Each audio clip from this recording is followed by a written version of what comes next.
Oke, Mbak Tere, terkait dengan materi kita ya, terkait dengan pembahasan kita saat ini gitu kan. Sepertinya kan isu-isu ini nih adalah suatu isu yang sampai sekarang belum juga habis-habis untuk kita bahas gitu kan. Isu Palestina, isu saudara kita gitu di Israel gitu kan.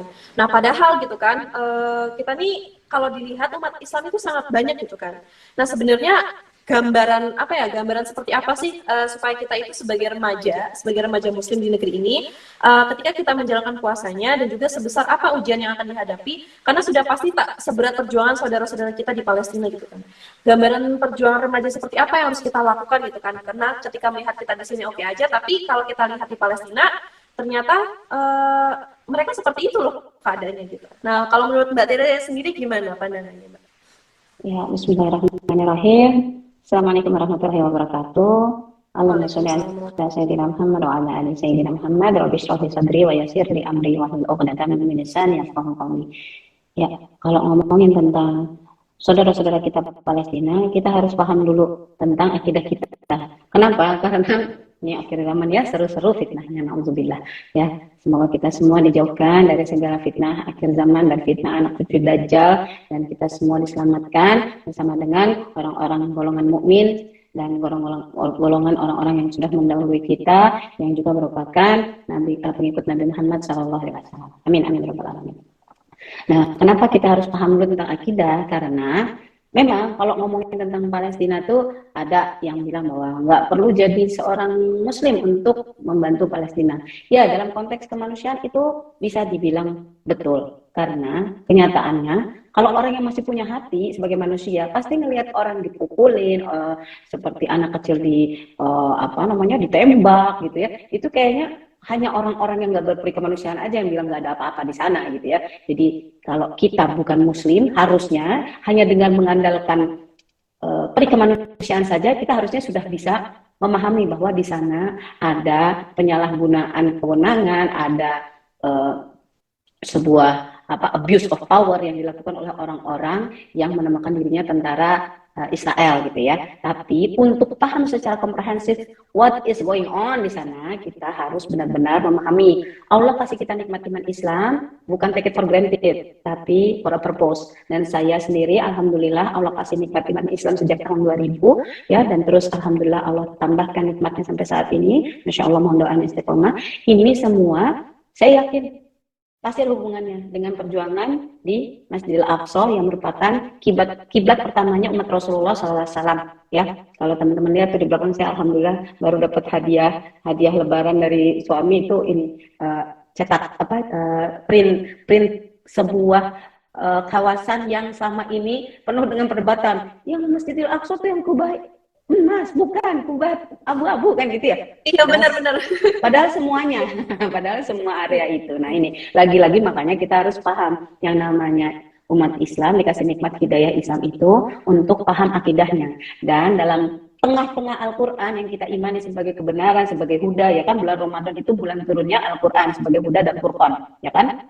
Dalam surat Al-Baqarah 185 itu dijelaskan bahwa ini Al-Quran ini pegangan hidup kita ya untuk dunia dan akhirat. Dan dalam Al-Quran kalau dibuka di tengah-tengah juz 15 surat Al-Isra ayat 1 itu Allah Subhanahu wa taala sendiri mengabadikan di mana Masjidil Haram dan Masjidil Aqsa itu Allah koneksikan dengan perjalanan Isra Mi'rajnya Nabi kita Nabi Muhammad sallallahu alaihi wasallam. Dan ini adalah tali akidah kita yang kita harus pahami, harus yakini, dan harus kita amini kebenarannya sebagaimana Abu Bakar Siddiq radhiyallahu anhu meyakini itu sebagai sebuah kebenaran, walaupun dia nggak tahu benar apa enggak, nggak menyaksikan sendiri seperti apa, tapi karena Abu Bakar Siddiq waktu itu meyakini bahwa itu yang disampaikan Rasulullah itulah kebenaran, makanya dia dapat gelar As-Siddiq ya gitu. Dan kita kalau mau mengikuti jejak orang-orang solih ya harus ngikutin juga apa yang sudah dilakukan tadi. Nah teman-teman ya, kalau ngomongin Palestina kita nggak akan kuat pemahamannya kalau nggak paham tentang Masjidil Aqsa, karena yang dilakukan saudara-saudara kita di Palestina itu sesungguhnya adalah menjadi pagar hidup. Teman-teman, pagar hidup itu apa? Jadi pelindung barikade manusia untuk menjaga Masjidil Aqsa, masjid pertama umat Islam, kiblat pertama umat Islam zaman Rasulullah SAW ya, menjadi kiblat pertama hingga diberikannya surat Al-Baqarah 144 perintah perpindahan kiblat ke Masjidil Haram. Tapi ini semua relate Kenapa? Karena di Masjidil Aqsa lah Allah mi'rajkan ya Rasulullah SAW dari Masjidil Haram ke Masjidil Aqsa, ya kan? Kalau di surat Al-Isra disebut seperti itu. Lalu dari situ baru dimi'rajkan ke Sidratul Muntaha sampai Allah berikan nikmat berupa hadiah perintah sholat 5 waktu. Nah ini adalah akar dari akidah kita. Nggak boleh ada doubt, nggak boleh ada perdebatan dalam hal ini. Kita harus meyakini bahwa ini Masjidil Aqsa sama pentingnya dengan kiblat pertama saat kiblat umat Islam saat ini. Jadi kiblat pertama umat Islam yaitu Masjidil Aqsa sama pentingnya dengan kiblat yang sekarang kita jadikan acuan dalam sholat Masjidil Haram. Ini sama. Dan bahkan dalam sebuah hadis yang diriwayatkan oleh Abu Dzar Al-Ghifari radhiyallahu anhu, ketika beliau menanyakan kepada Nabi Muhammad SAW, ya Rasulullah, masjid di mana yang pertama-tama dibangun oleh Allah untuk jadi tempat sujudnya umat manusia? Rasulullah SAW menjawab, yang pertama memang Masjidil Haram. Lalu yang kedua itu Masjidil Aqsa, dan jarak di antara keduanya terpaut 40 tahun. Ya, ini riwayat sahih dari Imam Muslim dan banyak lagi. Jadi teman-teman, nggak ada lagi pertanyaan ini debatable, enggak, ini fix, ini sesuatu yang mutawatir ya, yang semua orang tahu. Jadi jangan sampai kita nggak dong nih kalau ngomongin orang Palestina, sebenarnya kita ngomongin apa? Ngomongin perjuangan menjaga Masjidil Aqsa, kiblat pertamanya umat Rasulullah SAW. Loh kenapa kok, apa hubungannya sama Palestina? Ya iya, karena sejak keruntuhan kekhilafan Turki Utsmani ya, yang akhirnya kalau di tahun Masehinya dikonversikan itu kurang lebih 1924 ya, Masehi gitu ya. Dia jadi berubah akhirnya dari yang kekhilafahan akhirnya berubah jadi sekuler ya. Waktu itu panjang ceritanya, tapi poinnya adalah sejak di era itu nggak ada lagi yang jadi perisai penjaga pemimpin umat Islam secara global gitu ya. Makanya pada saat itu daerah Bumi Syam ya, Bumi Syam itu sebenarnya luas ya, termasuk diantaranya tanah yang didiami saudara kita Palestina, tanah yang didiami oleh saudara kita di Suriah, di Lebanon ya, di Jordan, dan termasuk Siprus ya, dan sebagian Turki. Nah itu otomatis jadinya jadi tanah tak bertuan, kurang lebih seperti itu. Kenapa? Pemimpinnya sudah hilang, sudah ganti sama yang Mustafa Kemal Pasha pada saat itu adalah orang Yahudi yang memang menyusun saat itu untuk mengubah sistem, sehingga udah jadinya Turki potong-potong kayak kue, perjanjian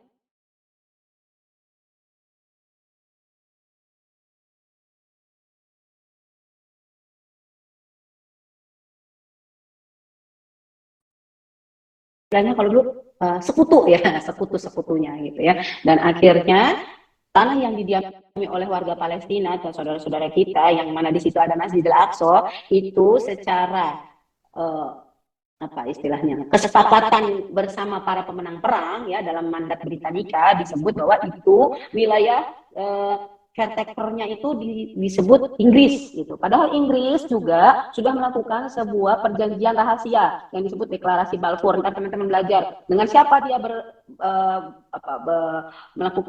melakukan perjanjian, ya tentunya dengan Yahudi ya. Makanya kita harus tahu kenapa kok ya Inggris pada saat itu kok malah melakukan pembiaran ketika orang Yahudi berbondong-bondong masuk ke tanah Palestina, sampai akhirnya orang-orang Palestina itu waktu itu protes ya. Qadarullah, protes bukannya dibela, malah habis itu Inggris mempersenjatai orang-orang pemukim ilegal Yahudi untuk memerangi saudara-saudara kita di Palestina. Kalau teman-teman nyimak ada konten-konten yang saya share di Instagram, teman-teman pasti akan tahu bagaimana peristiwa Deir Yassin. Dan nanti bulan Mei ini kita akan sama-sama memperingati peristiwa Nakbah. Apaan tuh Nakbah? Bencana besar di mana ratusan desa ya yang didiami oleh orang-orang Palestina. Palestina itu pada saat itu nggak cuma orang-orang Muslim ya, Masya Allah, karena pada saat itu tadinya orang-orang Muslim ya bersama dengan orang-orang Kristen dan Yahudi yang ada di sana ya, Yahudi yang ada di sekitar kota tua kota tua Baitul Maqdis yang di sekitar Masjidil Aqsa itu memang secara turun-temurun itu hidupnya berdampingan dalam kedamaian. Kenapa? Karena memang dari zamannya Umar bin Khattab radhiyallahu anhu itu ada perjanjian Umayyah ya, ketika peristiwa Fatu Baitul Maqdis itu sudah dijanjikan bahwa inilah ikhtiar pemimpin umat Islam untuk menjaga kedamaian supaya Islam benar-benar dipraktekkan menjadi rahmatan lil alamin, ya, di mana umat-umat yang lain untuk bisa hidup berdampingan, koeksis dengan damai dalam naungan ya ini keindahan syariat Islam. Tapi qadarullah setelah turun dan hancurnya kekhilafahan Turki Utsmani, nggak ada lagi tuh yang ngejamin itu. Makanya ketika Inggris masuk dengan agenda menyisipkan orang-orang pemukim Yahudi ilegal dengan membawa ngasih senjata, mempersenjatai dan juga melatih mereka melakukan sebuah makar ya, naudzubillah. Bayangin yang tadinya cuma numpang ya, itu dari Perang Dunia I, Perang Dunia II, mereka bahkan orang-orang Palestina itu tadinya welcome karena mikirnya loh ini saudara-saudara kita juga sama-sama dalam konteks saudara ini ya satu heritage lah gitu ya, sama-sama dari keluarga besar Nabi Ibrahim alaihissalam kan gitu ya, semuanya itu kan kita bersaudara ya sebenarnya ya, dari runutan arkeologi itu bisa antropologi itu bisa terlihat gitu. Nah, tapi ternyata mereka punya agenda lain, yaitu mereka ingin membunuh semua umat selain Yahudi yang Yahudi ilegal itu ya. Jadi bahkan Yahudi yang asli yang pro sama orang-orang Palestina pun dibunuh gitu. Dan yang terjadi kemudian kalau kita tahu peristiwa Nakbah tadi ya, itu bulan Mei tahun 1948 tepatnya, itu ratusan desa di bumi hanguskan ya, bahkan beberapa di antara itu desa Kristen Arab ya, itu juga dihancurkan, orang-orangnya dibunuh, yang masih hidup melarikan diri, cuman berbekal kunci, dia cuman bisa sempat kunci pintu gitu, karena dia nggak tahu lagi mau ngapain, udah kunci pintu, akhirnya eksodus, ada yang ke Libanon, ada yang ke daerah Gaza, ada yang ke daerah Suriah gitu, dan itu naudzubillah ya, malah dimanfaatkan oleh para pemukim ilegal dan tentunya para petinggi Zionis ya pada saat itu,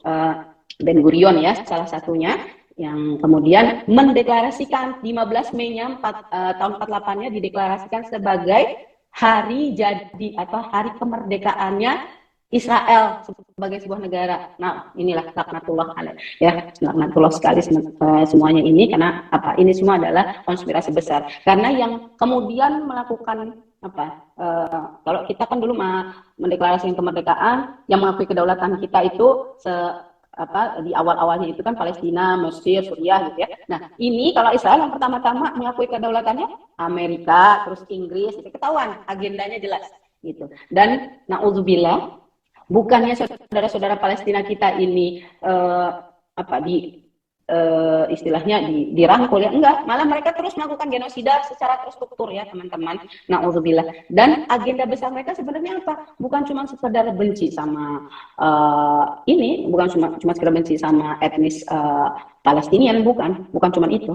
Mereka punya agenda besar tuh terhadap masjid kita, Masjidil Aqsa, yang mereka yakini di bawahnya ada kuil Raja Sulaiman, kalau menurut mereka ya, kuil Raja Salomo lebih tepatnya gitu ya. Saya nggak suka menyebut kata kuil Sulaiman karena Nabi Sulaiman itu nggak bikin kuil, bikinnya masjid ya, karena Nabi Sulaiman itu adalah salah satu dari utusan Allah yang agamanya tauhid gitu teman-teman. Nah, sampai di sini harusnya kita udah mulai paham nih, oh jadi ternyata berpihak kepada saudara-saudara kita Palestina itu urusannya nggak cuma untuk sesama manusia, tapi urusannya nanti untuk kita di hadapan Allah. Bagaimana kalau kita nanti ditanya? Bagaimana kalau kita nanti disuruh pertanggungjawabkan? Kamu siapa namanya? Misalnya saya disebut ya, hai kamu Anissa Teresia binti PM4DD, apa yang sudah kamu lakukan untuk kiblat pertamamu, yang mana orang-orang Palestina, saudara-saudaramu itu menjadi pembela atau murabitun yang menjaga Masjidil Aqsa, menggantikan kamu. Karena harusnya tugas ini fardu ain ke seluruh umat Islam di seluruh dunia. Tapi karena kalian nggak mampu, maka yang yang mewakili menjaga Masjidil Aqsa ya saudara-saudara kita Palestina. Lalu apa yang sudah kamu lakukan untuk membantu mereka? Nah, kira-kira kalau teman-teman ditanya itu bisa menjawab nggak teman-teman? Biar semakin kesini kita tuh semakin relate. Ramadan tuh nggak cuma ngerayain untuk urusan kita, karena Nabi Muhammad SAW itu bilang umat Islam itu sejatinya satu tubuh. Kalau ada satu bagian tubuh yang sakit, bagian tubuh yang lain juga ngerasain. Jadi kalau kita tahu ya ada saudara-saudara kita di Palestina yang sakit, bayangin itikaf, ditembakin, dipukulin, ya, ditangkap, naudzubillah ya, ini nggak ambal apa nggak kandang bulu ya teman-teman, mau tua mau muda mau laki mau perempuan semuanya kena juga gitu. Dan mereka dengan kepiawaian konspirasi internasionalnya ya, mereka semua menguasai media massa, mereka juga punya banyak sekali buzzer-buzzer ya, termasuk di Indonesia ya, yang pro pada Zionis ya, naudzubillah ya, ini akhir zaman yang nyata, itu terus melakukan apa? Perang pemikiran teman-teman di kepala setiap orang-orang yang mengaku muslim, supaya lama-lama bingung, katanya orang Palestina itu yang belain Masjidil Aqsa, tapi kok katanya di sini malah terorisnya ya, apa jangan-jangan iya ya? Nah, kalau kita nggak punya ilmunya, naudzubillah, bisa kalah kita. Dan yang paling mengerikan teman-teman, kalau saudara-saudara kita nih yang di Palestina kalah perang ya, Allahu Akbar, kena tembak jantungnya, meninggal, insya Allah jadi syuhada. Kalau kita kalah perang di pemikiran, dan naudzubillah murtad, mau jadi apa kita? Kerak neraka teman-teman ujungnya. Naudzubillah. Makanya teman-teman, ini bulan Ramadan, bulan untuk tarbiyah seluruh umat Islam sedunia. Ayo sama-sama kita berpikir lebih dalam lagi, sebenarnya Allah kasih kita ini ya peringatan terus loh, tiap Ramadan loh, kalau teman-teman ngeh ya, tiap Ramadan itu Masjidil Aqsa diacak-acak ya. Tapi ya mungkin hanya sebagian kecil yang ngeh kalau tiap Ramadan ya. Iya, tiap Ramadan. Udah belakangan beberapa Ramadan terakhir ini bahkan makin ekspansif ya, karena mereka memaksa orang-orang pemukim ilegal Yahudi itu dari Tembok Burok. Kalau teman-teman nanti ada waktu nih, saya ingin banget ngejelasin tentang strukturnya Masjidil Aqsa kompleks ya, biar paham. Jadi nggak berantem, nggak kubuh lagi tuh. Enggak itu kan yang kubah abu-abu doang, yang dua itu kan bukan Masjidil Aqsa. Itu tandanya kurang belajar. Makanya kita harus belajar bareng-bareng teman-teman. Bulan Ramadan, bulan tarbiyah, bulannya buat belajar. Biar apa? Biar kita bisa semakin paham sama agama kita bisa semakin dimampukan Allah untuk mengamalkan apa yang sudah kita ilmui, karena nggak mungkin beramal sebelum ilmu. Dan supaya semakin yakin kita dalam keberpihakan kita mensupport saudara-saudara Palestina kita, insya Allah ya, supaya kita sama-sama selamat nanti di penghakiman yang paling tinggi di depan pencipta kita Allah Subhanahu Wa Taala. Mungkin itu dari saya, Pak, boleh di-share lagi ke teman-teman kalau ada mau didiskusikan. Masya Allah, luar biasa ya pemaparan dari Mbak Tere terkait dengan tema kita pada kesempatan kali ini, yaitu dukamu menegur imanku. Yang Masya Allah kita juga ternyata di penghujung Ramadan ini, belum lama ini masih menyaksikan tragedi-tragedi seperti itu gitu kan. Tapi dari beberapa pesan, dari beberapa yang sudah Mbak Tere sampaikan terkait dengan tema kita hari ini, saya tertarik dengan saudara muslim kita yang kita itu adalah satu tubuh, yang kalau misalkan tubuh yang lain sakit, maka yang lainnya juga itu merasakan sakit. Nah sebenarnya kalau diumpamakan kan berarti kalau misalnya saudara muslim kita di luar sana, baik itu di Palestina maupun di Myanmar dan sebagainya, kalau misalnya mereka sedang kesulitan, di data aja Kak, banyak banget. Iya. Di Uhyur, Rohingya, terus banyak banget juga gitu kan. banyak yang dizolimin. Iya, terus banyak banget gitu. Jadi kan kita makin merasa ya, saya nggak sendirian loh. Gitu kan. Saya ini umatnya Rasulullah sedunia. Nah, tapi kalau misalkan melihat fenomena saat ini kok ada gitu loh saudara muslim yang seharusnya saudara muslim lagi sakit kita peduli, kok malah kita masih peduli sama diri kita sendiri, sama kelompok kita sendiri gitu loh. Nah sebenarnya kita tuh sebagai seorang muslim gitu yang seharusnya menempatkan saudara muslim lainnya sebagai satu tubuh, harusnya seperti apa sih untuk menanggapi dan juga melihat serta memberikan support gitu kan. Kalau yang dibahas tadi kan kita harus bisa memberikan support dan juga menambah ilmu kita terkait dengan Masjidil Aqsa. Nah apa sih yang harus kita lakukan sebagai seorang saudara muslim gitu kan, yang saat ini jauh gitu loh gitu kan di Indonesia, tapi saudara kita di luar sana gitu kan, supaya kita bisa ikut andil gitu untuk membantu Palestina. Nah itu gimana Mbak kalau menurut Mbak Tere? Ya, Bismillahirrahmanirrahim. Ini bukan menurut saya, tapi lagi-lagi saya cuma ngumpulin hadis-hadis Rasulullah SAW ya. Karena Rasulullah juga menyampaikan dalam konteks nahi mungkar, jika kamu sanggup, lakukanlah dengan tanganmu. Artinya apa? Perbuatlah sesuatu, ya kan? Nah, kalaupun nggak mampu, nggak sanggup, paling enggak lakukan dengan lisanmu. Berarti kamu harus ngapain? Harus bersuara. Bersuara di mana zaman sekarang? Masya Allah, bisa bersuara di sosmed ya, bisa bikin tulisan, bisa bikin karya, apapun itu menunjukkan bahwa kita mau bersuara untuk memperjuangkan saudara-saudara kita yang dizolimi ini gitu ya. Kenapa kok Palestina sih sebagai senternya? Karena memang ini pusat barokahnya, ini barometernya teman-teman. Ketika peradaban umat Islam itu jaya, daerah ini daerah yang selalu mendapatkan perhatian paling istimewa ya. Jadi istilahnya kalau sekarang apa? Kalau daerah istimewa Ngangro Aceh gitu ya. Nah, ya kayak gitu. Karena memang ini daerah istimewa dari zaman kekhilafahan 1 sampai kekhilafahan terakhir Turki Utsmani, ini dapat daerah otonomi khusus lah bahasanya seperti itu ya, karena memang diistimewakan karena adanya kiblat pertama ya. Nah sejak itu nggak ada lagi ya yang ngurusin, ya otomatis jadinya hancurlah ya kan, kelihatan kan, berarti peradaban umat Islamnya lagi drop dong. Ya iya, emang 100 tahun terakhir kita ini drop habis-habisan. Lihat aja umat Islam di mana-mana jadi sasaran Islamofobia ya kan, pada sadar nggak kita? Nah ini makanya kalau gitu berarti kita harus ngapain? Ya berbuat tadi, nggak sanggup dengan tangan, dengan lisan. Nggak sanggup juga Pak dengan lisan, ya Allah Kak, ini di rumah aja ngomongin tentang Palestina disebelin sama ibu, bapak, kakak, adik. Subhanallah, berarti saudara-saudaranya masih sekuler. Doain ya, sama-sama kita doa supaya saudara-saudara kita yang nggak punya muslim tapi pemikiran masih sekuler segera bisa bertaubat di ujung Ramadan ini untuk sama-sama mempersiapkan diri, memantaskan diri satu barisan sebagai umat Rasulullah SAW akhir zaman yang siap ya berjuang bersama untuk kembali memerdekakan Masjidil Aqsa. Nah, berarti paling enggak minimal apa ya? Minimal doa. Ya Allah, ini selama-lamanya iman.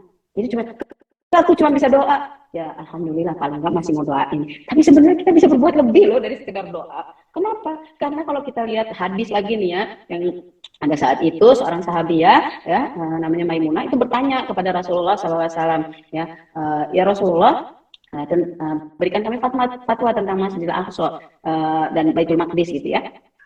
Rasulullah SAW bilang, itu adalah padang mansar dan padang masyar kita, jadi tempat kita dibangkitkan dan kita dikumpulkan lagi nanti nih kelak nih, kan kita pasti akan ada ketemu di end of the world ya.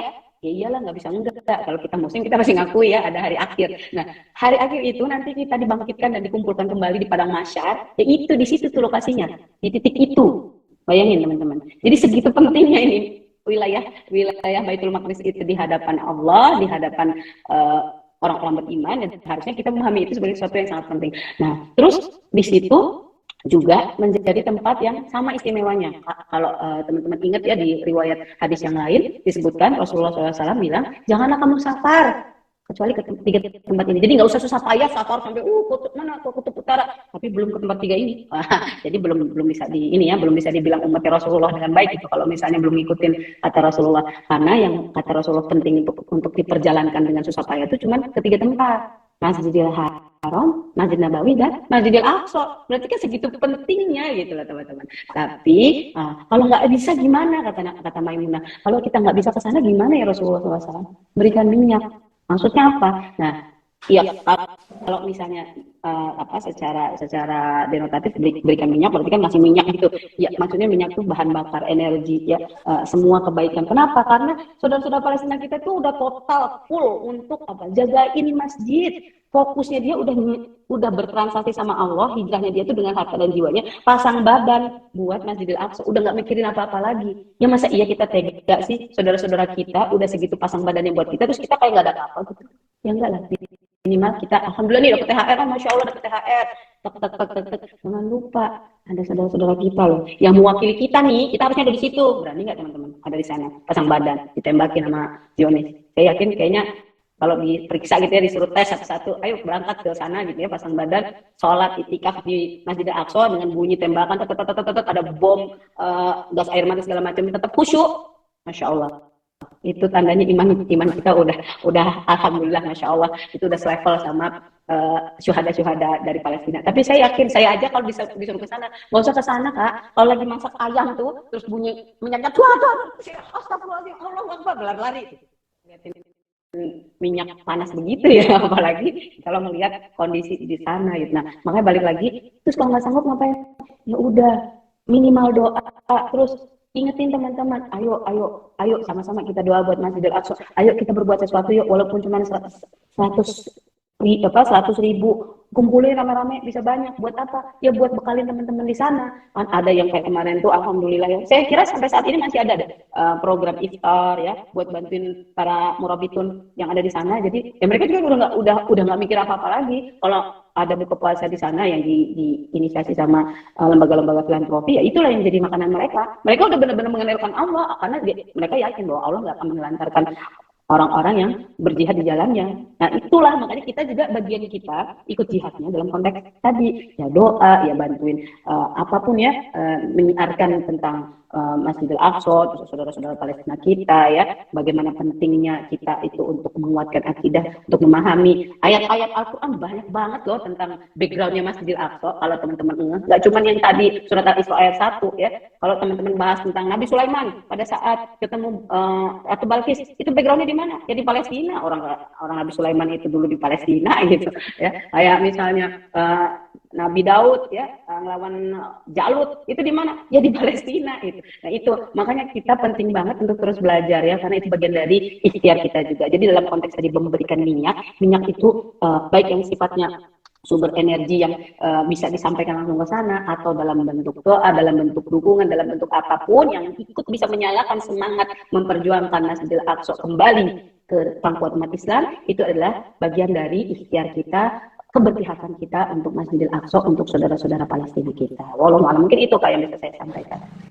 Masya Allah, ternyata semudah itu ya kalau dilihat dari kasat mata. Tapi ketika emang aplikasi gitu kan ke ranah kehidupan itu benar-benar sulit sih kalau menurut saya Mbak, kalau untuk kategori orang-orang yang memang masih belajar gitu kan. Karena ternyata orang-orang ini masih menghadapinya itu di kaliku mana yang disebut Masjid Aqsa, mana yang disebut Palestina gitu kan. Masih bergelut di situ aja kan, nggak mau pindah-pindah gitu kan. Apalagi kalau ngelihat beberapa postingan salah satu influencer juga gitu kan, justru dia itu malah orang tersebut malah melakukan safar ke Israel dan justru melakukan vlog gitu kan ke Israel itu sendiri gitu kan, yang padahal itu adalah ranah konflik. Dan ya kita tahu lah bagaimana gitu Israel gitu kan menjajah dari mulai 4 tahun, tapi dengan getolnya influencer tersebut justru lebih meng-up gitu kan. Luar biasanya kita saat ini justru dihadapi dengan influencer yang yang lokal sendiri, yang mempromosikan Israel itu sendiri, bahwasanya Israel itu baik gitu kan, padahal enggak.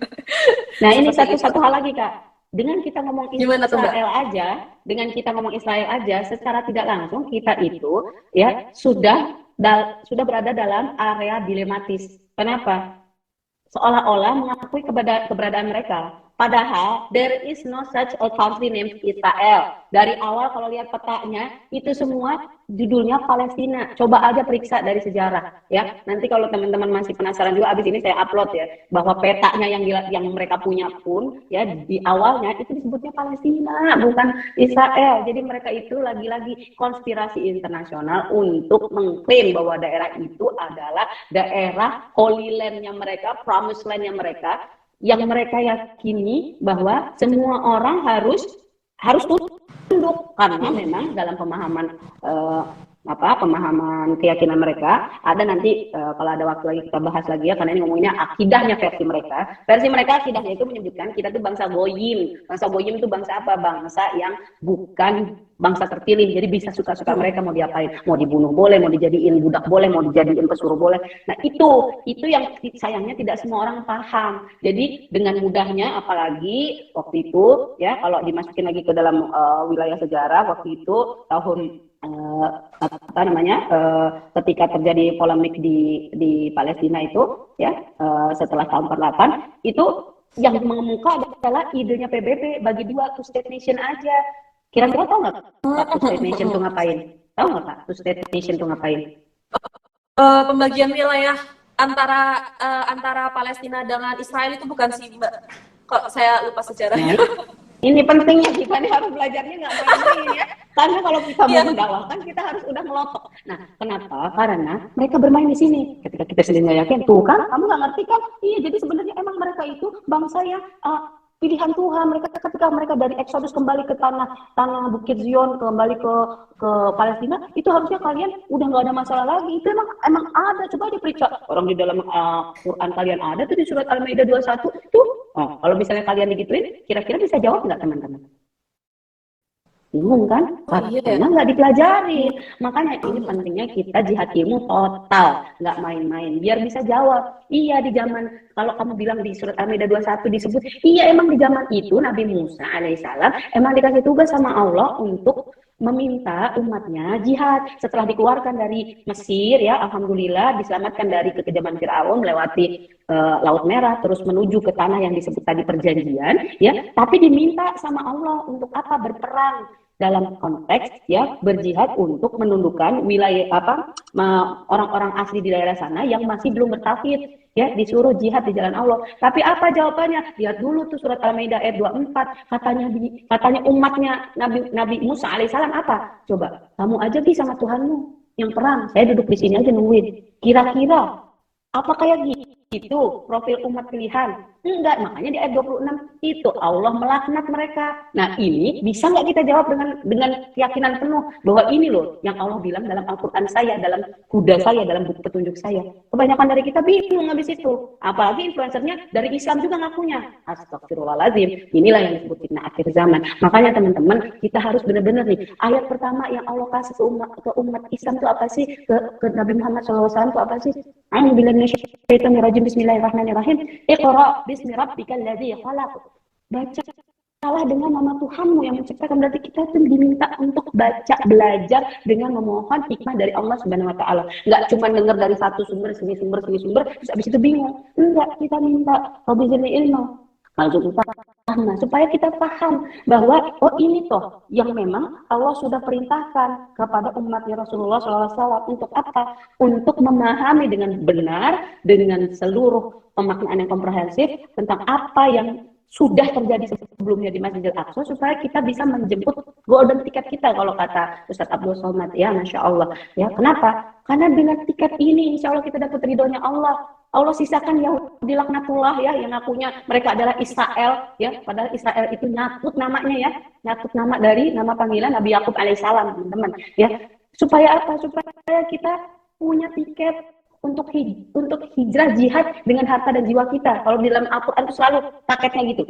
Hijrah, jadi nggak pakai hijrah setengah-setengah. Hijrah jihad. Jihad itu apa? Sungguh-sungguh. Dengan apa? Harta dan jiwa kita. Dengan keseluruhan yang Allah sudah kasih untuk kita. Biar kita benar-benar memperjuangkan agama Allah sehingga kita bisa dapat nilai paling tinggi, teman-teman. Kenapa saya bilang paling tinggi? Karena syuhada itu levelnya dapat 70 bonus, Masya Allah, ya. Setinggi itu nanti, ya, kalau di dalam surat Al-Baqarah 154 disebut bahwa orang-orang yang meninggal di jalan Allah itu malah hidup, malah dapat privilege nanti masuk surga di apa istilahnya, di peron paling depan, di tempat VIP. Nah, makanya jadi teman-teman, kalau tadi ngomongin tentang two state solution itu, kita nggak bisa bilang ya udah deh kita terima aja kayak yang dilakukan Uni Emirat Arab, Maroko, Sudan, sebelumnya udah Jordan, sebelumnya udah Mesir, dan hampir semua wilayah negara negara Islam, saya nggak bisa ngomong negara Islam, ya, negeri-negeri yang umat Islamnya paling banyak di sekitar wilayah Arab itu hampir semuanya udah ngakuin two state solution alias normalisasi bahasa bekennya, ya. Berarti ngakuin apa? Ngakuin ada penjajahan, ya, ngakui penjajahan itu sebagai sebuah kebenaran yang dinormalisasi. Na'udzubillah, ya. Padahal kalau teman-teman mau gambarkan secara sederhana gini, teman-teman, ada orang ngaku, ya, saya masih saudara jauh, nenek kamu gitu, ya, datang ke rumah kita dalam kondisi susah payah, ya, mungkin kayak kondisinya ya lusuh, jelek gitu, ya, namanya juga safar. Terus kita terima, oh ya baik, silakan, ayo boleh bermalam di sini. Tahu-tahu na'udzubillah, ya, semalam menginap, besokannya mereka membunuhi keluarga kita, sementara yang masih hidup, ya, mereka sekap, ada yang disekap di gudang, dan kita kan panik, kita ngubungin Pak Lurah, ya, Pak RT, semua kita panggil, polisi kita panggil. Terus datang mereka malah, oh masih saudara katanya, ya udah Bu, dibagi dua aja, nanti ibu yang di itu Bu. Nah itu kan itu ada gudang Bu, sama kamar satu, sama kamar mandi satu, nah ibu di situ, ini kan saudara ibu, ya udah sisanya buat saudara ibu. Kira-kira kayak gitu disebut adil nggak, teman-teman? Kalau kita pakai akal sehat, disebut adil nggak, Pak? Kalau itu disebutnya nggak adil. Zolim kan? Lawannya adil kan cuma zolim. Kalau dalam bahasa padanan kata. Nah, berarti kan kalau kita membiarkan itu sama aja kita mendukung kezoliman. Kalau kita mengakui two state solution sama aja kita melakukan kezoliman bareng sama orang-orang itu. Na'udzubillah. Nah, Indonesia ini saat ini lagi dites, teman-teman. Ya, salah satunya dengan kemarin, ya. Alhamdulillah Allah masih jaga kita, ya.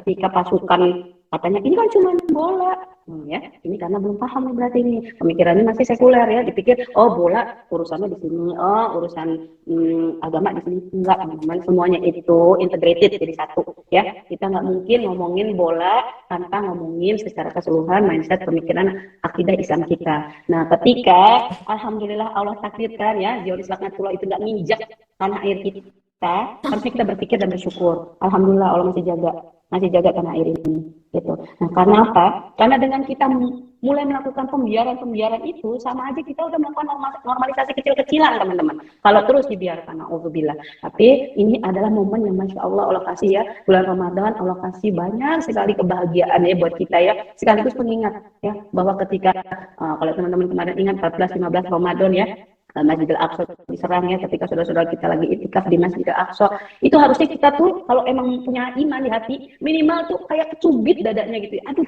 ya Allah, kok kejadian lagi ya Allah? Kenapa?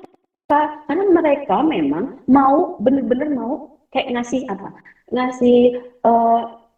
Ngasih sebuah ini apa namanya, semacam kayak bukan terapi ya bahasanya apa ya, jadi mereka mau mengancam secara frekuentif gitu ya, supaya murabi tulisannya juga gentar tiap bulan Ramadan ada serangan.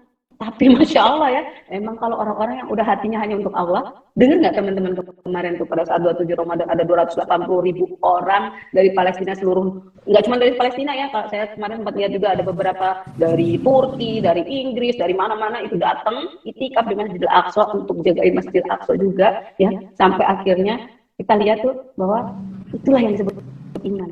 Ketika semakin banyak goncangan ya, justru semakin kuat keyakinan kita kepada Allah ya, masya Allah. Dan kalau kita nyambungin lagi sedikit ya dengan apa yang sudah Rasulullah SAW contohkan ya, kita tahu kan perang Badar itu terjadinya bulan Ramadan loh teman-teman ya. Coba itu padahal outnumber 300.000 ya, tapi Allah izinkan malaikat turun dan memperkuat barisan Rasulullah SAW, dan doanya Rasulullah coba pada saat itu, ya Allah kalau nggak ada lagi, tolong kami ya Allah, kalau nggak ada yang kalau kita semua mati, siapa lagi yang akan membela agamamu ya Allah, gitu.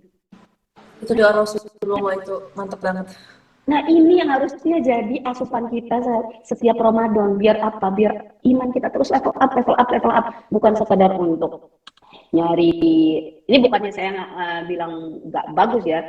Ya boleh aja, misalnya lagi Kak, tapi di situ lagi ada sale besar-besaran Kak, kan mau beli buat ini. Oh iya boleh, alhamdulillah, itu bagus ya, itu tandanya kita peduli sama saudara-saudara kita ya. Tapi jangan sibuk di situ doang, karena ada bagian dari hati kita yang harus terus di-feeding dengan pemahaman, yaitu keimanan yang penuh tentang perjuangan Rasulullah SAW. Karena di ujung perjuangan Rasulullah SAW sampai Rasulullah mau meninggal pun, Rasulullah itu pesannya apa? Satu Mekah udah, alhamdulillah ya kan, di tahun terakhir Rasulullah SAW, bulan Ramadan juga itu ya, masya Allah ya, itu Fatu Mekah alhamdulillah nggak berhasil, tapi masih ada PR Fatu Baitul Maqdis, sampai ngirim Usama bin Zaid untuk waktu itu ekspedisi Tabuk ya, kalau teman-teman baca kisahnya itu ada di surat At-Taubah juga ya, betapa orang itu susah payah, males-malesan banget mau jihad di era itu ya. Tapi masya Allah dari situ Allah kasih pengingat bahwa dari situ akan kelihatan mana yang benar-benar niatnya untuk Allah, mana yang munafikun. Nah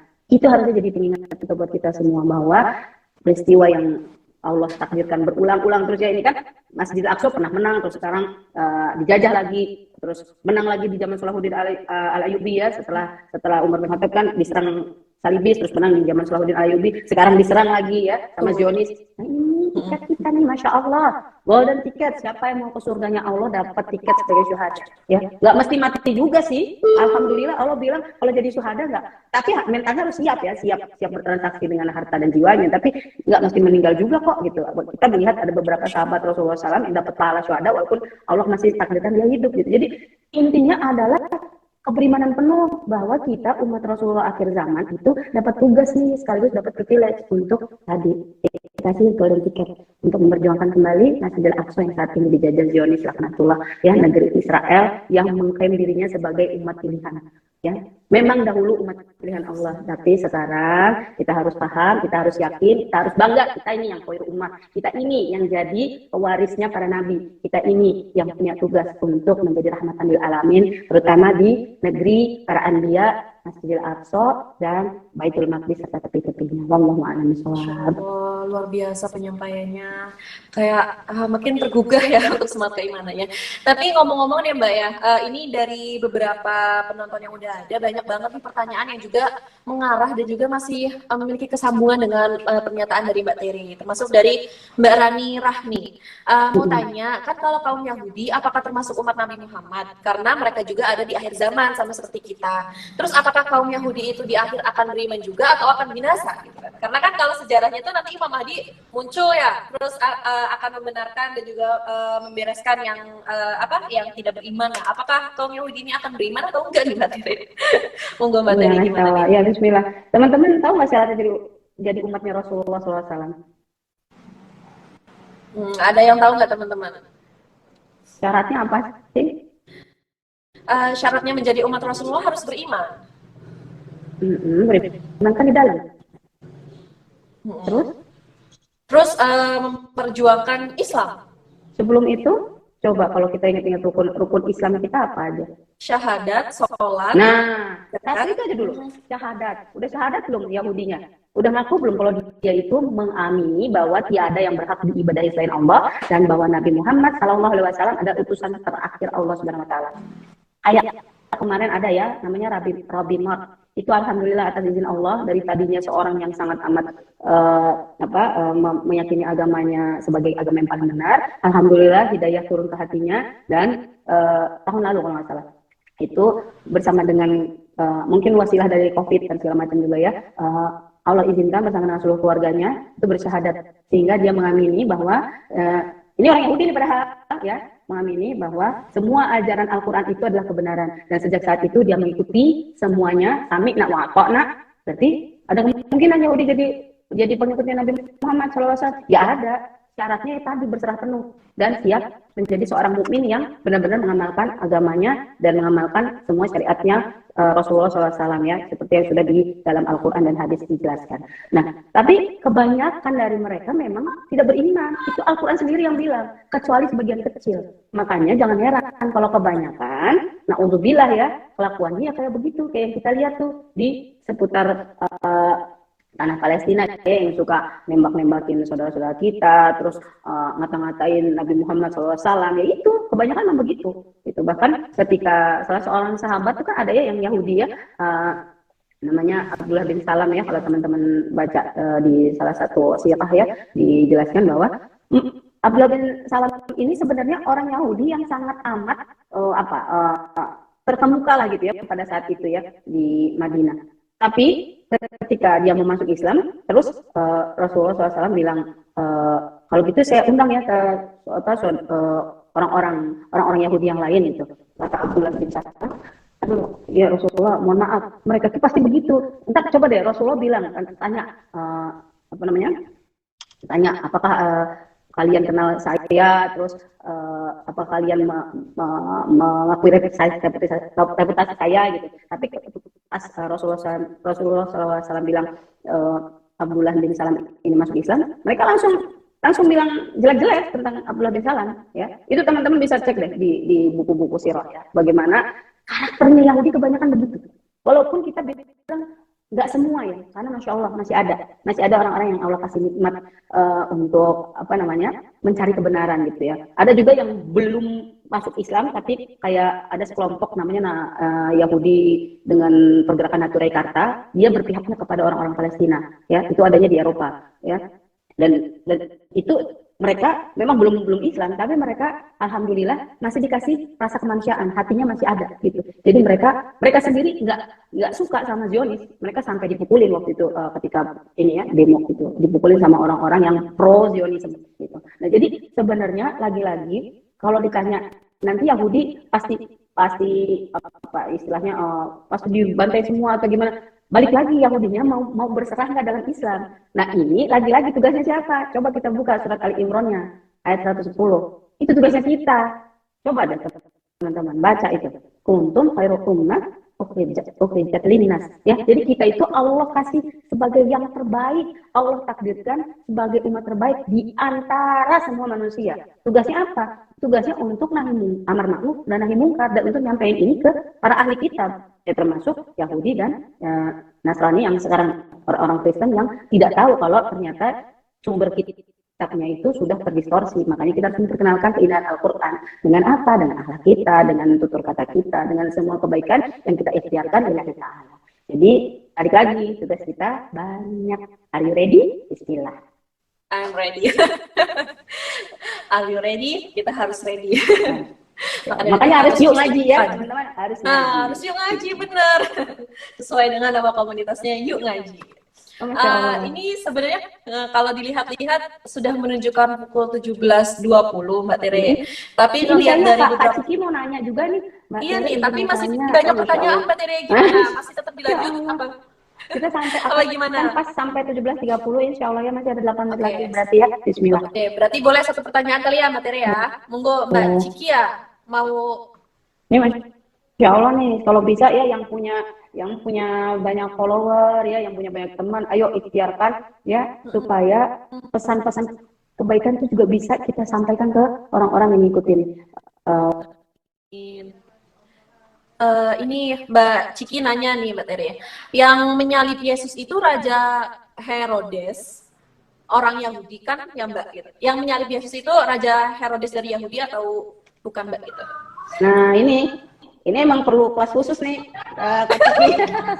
Jadi jadi sebenarnya yang minta Yesus disalib itu bukan orang Romawi, orang Yahudi, ya. Orang-orang Yahudi, bahkan kalau di dalam Bible itu disebut juga namanya Kafayas ya.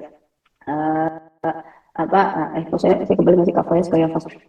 Ntar saya ini lagi ya, ada ininya juga, soalnya ada potongannya di dalam Bible bahwa memang ini desainnya orang-orang Yahudi yang benci sama Nabi Isa alaihissalam, karena mereka ya orang Yahudi itu nggak kayak kita Muslim mengakui Nabi Isa atau Yesus itu adalah salah satu utusan Allah. Kalau buat mereka itu nabi palsu. Makanya mereka melakukan makar pada saat itu, di saat Paskahnya Yahudi ya, gitu, untuk menyalib Nabi Isa, atau yang saudara-saudara Nasrani Kristiani kita kenal dengan Yesus namanya, untuk yaitu untuk melakukan punishment kepada, menurut mereka, nabi palsu itu gitu. Nah, kok ada apa namanya, waktu itu bukan Herodes ya, waktu itu kalau Herodes zamannya Nabi Yahya, waktu itu eranya Pontius Pilatus gitu. Jadi pada saat itu Pontius Pilatus itu cuman sekedar jadi hakim doang gitu.